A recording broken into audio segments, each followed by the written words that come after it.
Question IIT jam का है, ऐसा ही क्वेश्चन सीयूईटी में भी आया है और नीट में और जेई में भी आया है और टीजीटी पीजीटी में भी ऐसे ही क्वेश्चंस आते हैं।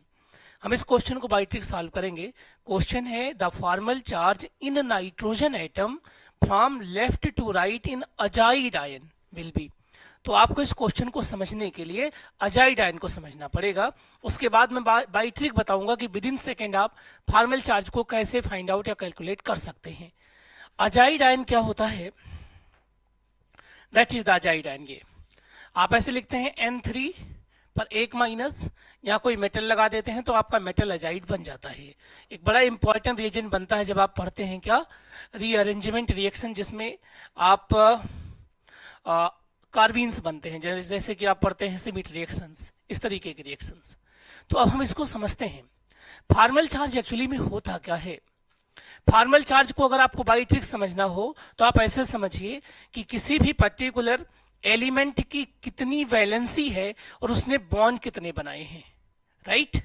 तो किसी एटम्स का जब हम फॉर्मल चार्ज निकालते हैं, फॉर्मल चार्ज, तो टोटल बॉन्ड में से, टोटल बॉन्ड जो उसने बनाया है उसमें से उसकी वैलेंसी को माइनस कर देते हैं बस, तो उसका फॉर्मल चार्ज निकल आता है।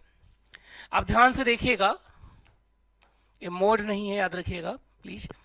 तो अगर हमने एजाइड आयन को लेफ्ट टू राइट लिखा, जिसमें एक नाइट्रोजन एटम है, यहाँ पर दूसरा भी नाइट्रोजन एटम है, तीन नाइट्रोजन है, तीनों के आपको फॉर्मल चार्ज आपको बताने हैं।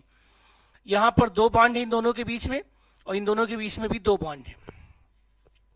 सबसे पहले हम एक्सट्रीम लेफ्ट वाले की बात करेंगे, यानी मैं इसकी बात करूंगा।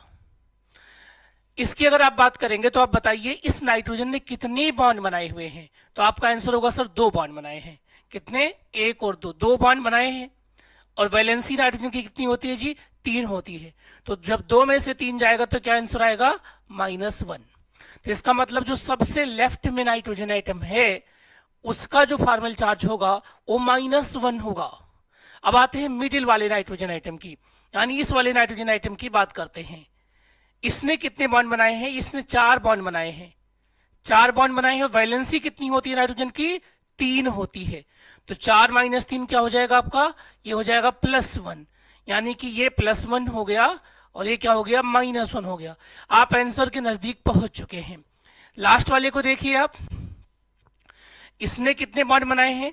इसने भी 2 ही बॉन्ड बनाए हैं और वैलेंसी कितनी होती है? 3, तो ये भी -1 हो गया, राइट।